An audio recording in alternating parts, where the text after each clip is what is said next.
نکاح 3 محرم 1354 ہجری کو، جس دن کے مدرسہ مظہر علوم کا سالانہ جلسہ تھا، شیخ الحدیث رحمۃ اللہ علیہ کی بڑی صاحبزادی کے ساتھ حضرت مولانا یوسف صاحب رحمۃ اللہ علیہ کا نکاح ہوا، اور ان سے چھوٹی صاحبزادی کے ساتھ مولانا انعام الحسن صاحب رحمۃ اللہ علیہ کا نکاح ہوا۔ مجلس نکاح میں مظہر علوم اور دارالعلوم دیوبند کے اکابر علماء اور دوسرے مشائخ شریک تھے۔ نکاح حضرت مولانا سید حسین احمد مدنی رحمۃ اللہ علیہ نے پڑھایا۔ صاحبزادے مولانا محمد ہارون صاحب رحمۃ اللہ علیہ کی پیدائش 23 یا 24 رمضان المبارک کی درمیانی شب میں 1358 ہجری کو اللہ تعالیٰ نے آپ کو ایک فرزند عنایت فرمایا اور نام رکھا گیا محمد ہارون، جو الحمدللہ اپنے بالکل والد کے نقش قدم پر تھے۔ پہلی اہلیہ کا انتقال اور دوسرا نکاح۔ پہلی اہلیہ محترمہ یعنی کہ مولانا محمد ہارون صاحب رحمۃ اللہ علیہ کی والدہ نے طویل علالت کے بعد ستمبر سن 1947 کو ایسی حالت میں کہ مغرب کی نماز اشارے سے ادا کر رہی تھی اور سجدے کا اشارہ کر کے گویا سجدے میں جا چکی تھی، اللہ کو پیاری ہو گئیں۔ اللہم اغفر لہا ورحمہا۔ تقریباً 3 سال کے بعد شیخ الحدیث رحمۃ اللہ علیہ کی دوسری صاحبزادی کے ساتھ نکاح ہوا، لیکن ان سے کوئی اولاد نہیں ہوئی۔ بیعت اور واردات۔ حضرت مولانا انعام الحسن صاحب رحمۃ اللہ علیہ، جو حضرت مولانا محمد یوسف صاحب رحمۃ اللہ علیہ کے ہم زلف یعنی کہ ساڈو بھی ہیں، اور بچپن اور تعلیم کے ساتھی بھی، اور آخر تک تبلیغ کے کام میں حضرت مولانا یوسف صاحب رحمۃ اللہ علیہ کے ساتھ بھی رہے، اور تقریباً 30 سال تبلیغ کے کام کے امیر بھی رہیں۔ وہ فرماتے ہیں کہ حضرت شیخ زکریا رحمۃ اللہ علیہ کو جب یہ معلوم ہوا کہ ہم لوگ ابھی تک حضرت یعنی کہ حضرت مولانا الیاس صاحب رحمۃ اللہ علیہ سے بیعت نہیں ہوئے، تو فرمایا کہ میں تو سمجھتا تھا کہ تم لوگ چچا جان یعنی کہ مولانا الیاس صاحب رحمۃ اللہ علیہ سے بیعت ہو چکے ہیں۔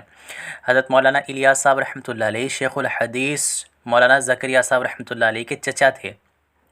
بہرحال اب دیر نہ کریں، حضرت شیخ فرما رہے ہیں کہ اب دیر نہ کریں، ہم لوگوں نے حضرت مولانا الیاس صاحب رحمۃ اللہ علیہ سے بیعت کی درخواست کی، یعنی کہ حضرت مولانا یوسف صاحب رحمۃ اللہ علیہ اور حضرت مولانا انعام الحسن صاحب رحمۃ اللہ علیہ نے حضرت مولانا الیاس صاحب رحمۃ اللہ علیہ سے بیعت کی درخواست کی کہ حضرت ہمیں بیعت فرما لیجئے، تو حضرت نے منظور فرما لیا اور خود غسل فرمایا اور بڑا اہتمام فرمایا، اور پھر خوشی کے ساتھ بیعت فرما لیا اور فرمایا کہ اللہ مبارک کریں، اور انشاءاللہ مبارک ہی ہے۔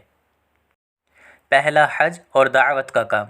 حضرت مولانا محمد الیاس صاحب رحمۃ اللہ علیہ کی خواہش تھی کہ تبلیغ کا کام جو ہندوستان میں چل چکا ہے اور کچھ علاقوں میں اللہ کے فضل سے جم بھی گیا ہے، وہ اب باہر بھی پہنچنا چاہیے، خصوصاً عرب میں جہاں سے یہ کام چلا۔ تو سن 1356 ہجری میں آپ کے دل میں داعیہ بڑی شدت سے پیدا ہوا کہ یہ کام باہر بھی پہنچنا چاہیے۔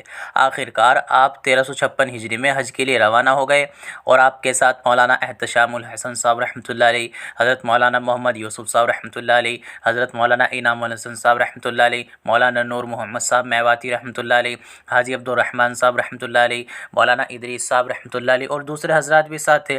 حجاز میں تبلیغ کے کام کی ابتدا عربوں کے ایک اجتماع میں حضرت مولانا محمد یوسف صاحب رحمۃ اللہ علیہ نے ایک عربی میں تقریر کے ساتھ فرمائی، جس کا سامعین پر اچھے اثر پڑا۔ مولانا محمد یوسف صاحب رحمۃ اللہ علیہ کی عمر اس وقت تقریباً 21 سال تھی۔ یہ حج مولانا محمد الیاس صاحب رحمۃ اللہ علیہ کا آخری حج تھا، اور حضرت مولانا یوسف صاحب رحمۃ اللہ علیہ کا پہلا حج تھا۔ خلافت و نیابت 12 جولائی سن 1944 کو جب حضرت مولانا الیاس صاحب رحمۃ اللہ علیہ سفر آخرت کی تیاری فرما رہے تھے، یعنی کہ حضرت مولانا الیاس صاحب رحمۃ اللہ علیہ کی جو وفات ہوئی، آپ کا جو انتقال ہوا سن 1944 میں ہوا، گویا کہ زندگی کا آخری دن تھا۔ نظام الدین مرکز میں علماء اور مشائخ جمع تھے، حضرت شیخ الحدیث مولانا زکریا رحمۃ اللہ علیہ، حضرت مولانا عبد القادر صاحب رائے پوری رحمۃ اللہ علیہ، مولانا ظفر احمد صاحب تھانوی رحمۃ اللہ علیہ، ان سب کو آپ نے یعنی کہ حضرت مولانا الیاس صاحب رحمۃ اللہ علیہ نے پیغام بھیجا کہ مجھے اپنے آدمیوں میں سے چند پر اعتماد ہے جو تبلیغ کا کام سنبھال سکتے ہیں، اس بوجھ کو اٹھا سکتے ہیں۔ آپ لوگ جسے مناسب سمجھیں اس کے ہاتھ پر ان لوگوں کو بیعت کرا دیں جو مجھ سے بیعت ہونا چاہتے ہیں۔ ان میں سب سے پہلے کون تھے؟ حافظ مقبول حسن صاحب رحمۃ اللہ علیہ، قاری داؤد صاحب رحمۃ اللہ علیہ، مولانا احتشام الحسن صاحب کاندھلوی رحمۃ اللہ علیہ، مولانا محمد یوسف صاحب رحمۃ اللہ علیہ، مولانا انعام الحسن صاحب رحمۃ اللہ علیہ، مولانا سید رضا حسین صاحب رحمۃ اللہ علیہ۔ ان حضرات نے دوبارہ مشورہ کر کے مولانا خدمت میں عرض کیا کہ مولانا محمد یوسف صاحب رحمۃ اللہ علیہ ماشاءاللہ ہر طرح سے اہل ہیں۔ حضرت شاہ ولی اللہ صاحب رحمۃ اللہ علیہ نے خلافت کے لیے جو شرائط لکھے ہیں سب الحمدللہ حضرت مولانا یوسف صاحب رحمۃ اللہ علیہ میں پائے جاتے ہیں، عالم ہیں ماشاءاللہ۔ تو مولانا الیاس صاحب رحمۃ اللہ علیہ نے فرمایا کہ اگر تم نے یہی انتخاب کیا ہے تو اللہ اسی میں خیر و برکت عطا فرمائے گا، مجھے منظور ہے۔ یہ بھی فرمایا کہ مجھے پہلے بڑا کھٹکا رہتا تھا، بڑی بے اطمینانی رہتی تھی، اب بہت اطمینان ہو گیا ہے، امید ہے کہ انشاءاللہ میرے بعد کام چلے گا۔ رات کے پچھلے پہر حضرت مولانا محمد یوسف صاحب رحمۃ اللہ علیہ کو مولانا اکرام الحسن صاحب رحمۃ اللہ علیہ کو یاد فرمایا۔ مولانا محمد یوسف صاحب رحمۃ اللہ علیہ سے فرمایا، یوسف عامل لے ہم تو چلے، اور صبح کی اذان سے پہلے اللہ کو پیارے ہو گئے، اور عمر بھر کا تھکا ہوا مسافر جو شاید کبھی اطمینان کی نیند سے سویا ہو، منزل پر پہنچ کر میٹھی نیند سویا۔ اللہ اکبر۔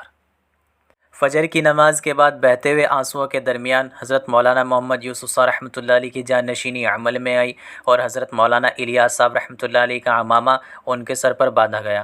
اب دعوت و تبلیغ کا پورا بوجھ، سارے کام کا بوجھ حضرت مولانا محمد یوسف صاحب رحمۃ اللہ علیہ کے کاندھوں پر آ گیا، اور دعوت و تبلیغ کے قافلے کے سپہ سالار بن کر دنیا کے سامنے آئے۔